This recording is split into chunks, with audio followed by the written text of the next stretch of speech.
৯৩ বছর বয়সের বৃদ্ধ আস্তে আস্তে হাতে পায়ে ঘরের ভেতর থেকে দুয়ারে বের হয়ে আসলো।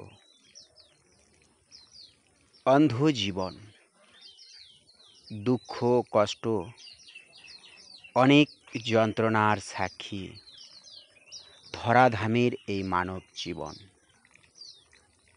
সাথে আবার পুত্র শোক।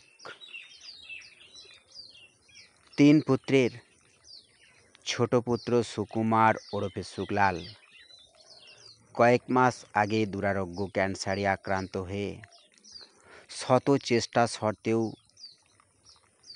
শেষ নিদ্রায় শায়িত হয়েছে। আজকে যার কাহিনী ভোরের তারা চ্যানেলে আমি সঞ্জয় দেব নিয়ে এলাম, তিনি আর কেউ নন, তিনি আমাদের সকলের পরিচিত গোঘাটের রঘুবাটি এলাকার বরুল গ্রামের শ্রদ্ধেয় করুণা মালিক মহাশয়। ৯৩ বছর বয়স হলেও আজ থেকে প্রায় ১৫ বছর আগে দুটি চোখই অন্ধ হয়ে যায়।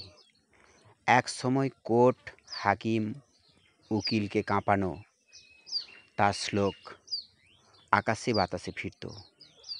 আজ অনেক অতীত, পুত্রশোক, অনেক যন্ত্রণা এবং অনেক জ্বালা নিয়ে এই মানব জীবনে আস্তে আস্তে এগিয়ে চলেছে। সুকুমারের ক্যান্সারের খবরটা আমি সঞ্জয় দেব ভোরের তারা চ্যানেলে দর্শক বন্ধুদের কাছে পৌঁছেছিলাম এবং সাধ্যমতো অনুদান নিয়ে বরুল মাতারা মাতৃ আশ্রমের তরফ থেকে পরিবারের হাতে চিকিৎসার জন্য তুলেও দিয়েছিলাম। অবশ্য এই কাজে অনেকেই মানবিক সহযোগিতা এবং সাহায্যের হাত বাড়িয়ে দিয়েছিল, কিন্তু ঈশ্বর যার কপালে লিখে রেখেছে সেটা তো ঘটবেই। অসহায় করুণা মালিক আজ খুব কষ্টে দিন কাটাচ্ছে।